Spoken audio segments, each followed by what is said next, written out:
All right, Shalom. We're going to start off by giving our praises to Yahweh, Ba'ashem, Yahweh Shai, Ba'ashem Rakal Kadash, giving double honor to the apostles and elder of Great Millstone, and peace and blessings to the one who pushes truth and sincerity.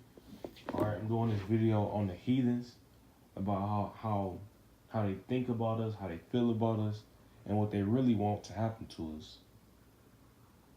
All right, because a lot of these heathens, they speak with smooth words, but it's a different feeling in their inner parts. Okay, I'm gonna just jump right into it. This is Exodus. Well, matter of fact, before that, I'm gonna bring out Psalms chapter 2, and it say, Psalms chapter 2 verse 1. Why do the heathen rage and the people imagine a vain thing? The kings of the earth set themselves, and the rulers take counsel together against the Lord and against his anointed, saying, let us break their bands asunder and cast away their cords from us. So basically, the heathens want us to be done away with. All right? They would love for our bloodline to just be like destroyed, Israelites off the planet. And they say, he that sitteth in the heavens shall laugh, the Lord shall have them in derision. All right? And basically, the Lord not going to let that happen to us. Because that word derision is mockery. It was another word for it, but basically, it's a joke to him for real. How can they destroy us and we got the one true power on our side? But if it was up to them, they would want to see us destroyed. And that go for every nation too, yo. Modern day Arab, Chinese, Japanese, especially the white man, so-called Esau, Edom. All right.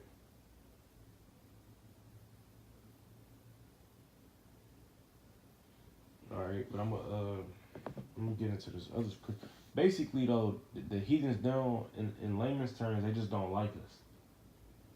Why? Because we got that one true power, and only we can get saved. They know these things. A world without us would be amazing for them.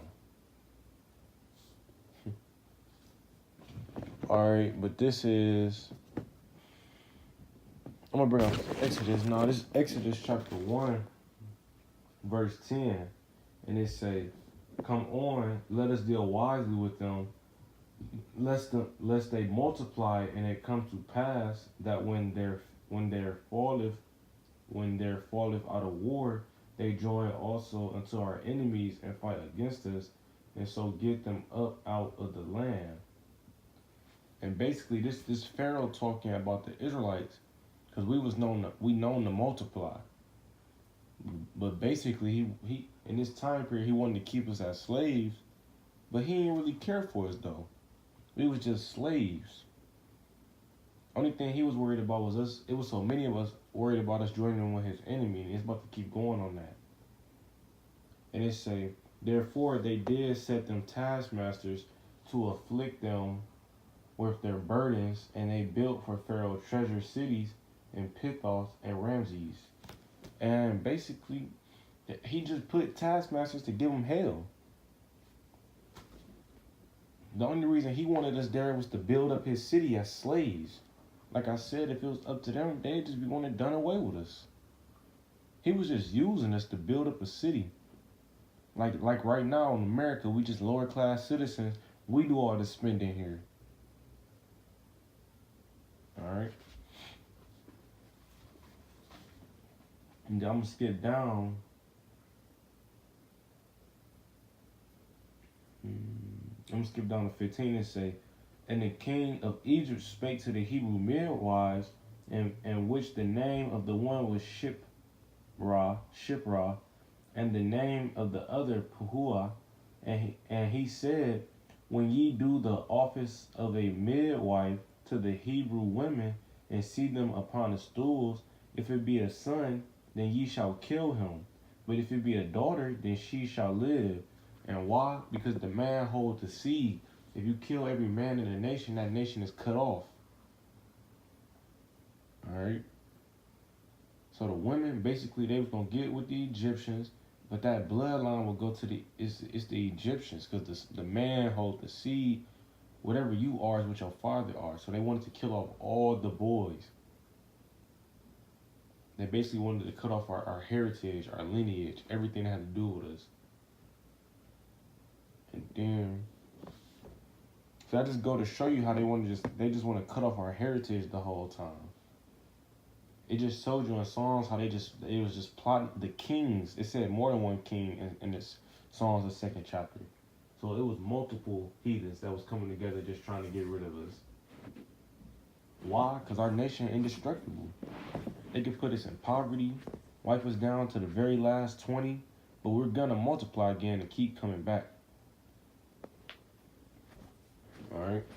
And then now, I'm gonna get this Obadiah.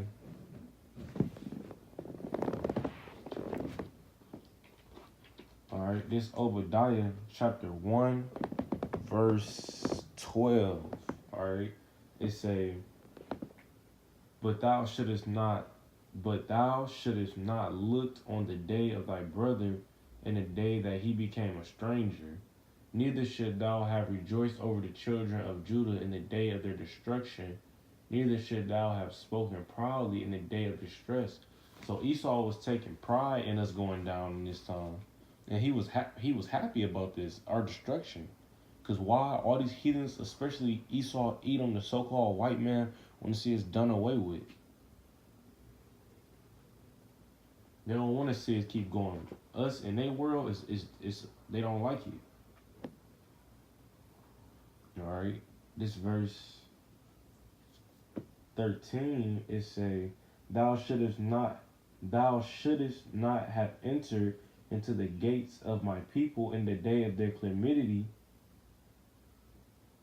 Yeah, though shouldest thou have looked on their affliction in the day. It's lucky. I'm gonna just reread it back. Obadiah chapter 1 verse 13. Thou should not have entered into the gate of my people in the day of their calamity. Yea, thou shouldest not have looked on their affliction in the day of their calamity, nor have laid hands on their substance in the day of their calamity. So they played a part in this too. Like whenever they just attacked us for no reason. We was already going through something, and they played a part in it. Shit, they want to destroy us. No matter in what time period, Esau always trying to destroy the Israelites, the so-called African Americans, so-called Negroes, and so-called Native Indian, so-called Latino. He always play a role, and you can see that nowadays. He over there in South America, all the Northern Kingdom for real, they over there getting chastised. He over here in North America, he got the some more Northern Kingdom in Mexico being constantly going through shit. The Southern Kingdom, mostly in the U.S., constantly being chastised. You know? Alright, verse 14. Neither shouldest thou have stood in the crossway to cut off those of his that did escape, neither should thou have delivered up those of his that did remain in the day of distress. So even people that escape, they just constantly attack. That's all this nigga know is the sword. And he gonna use it against us until it's his very last day here. Alright. For the day, and it's a judgment for you, so for you fucking heathens too. And here it go. It say, for the day of the Lord is near upon all the heathens, as thou hast done, it shall be done unto thee. Thy reward shall return upon thy own head. So all that shit they did to us is coming back around, man. This ain't over. Like they say in the world, you may have won the battle, but you ain't won the war. All right, we down right now, but whatever they doing to us is coming back around to them. Matter of fact, I got a precept.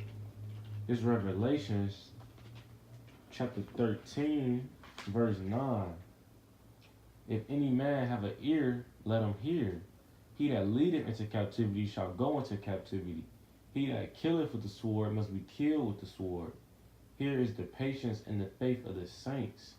All right, so all you heathens that took part that partook in our destruction and our downfall, which is all of you heathens, from Japhet all the way to Moab, from Esau all the way to the Assyrians.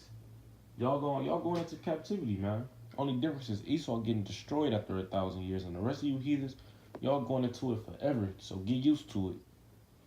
Y'all had a fun couple thousands of years here, but guess what? In the near future, we gonna be on top, and this forever. This gonna go on for eons and eons, not couple thousands of years. All right. I hope this video was edifying.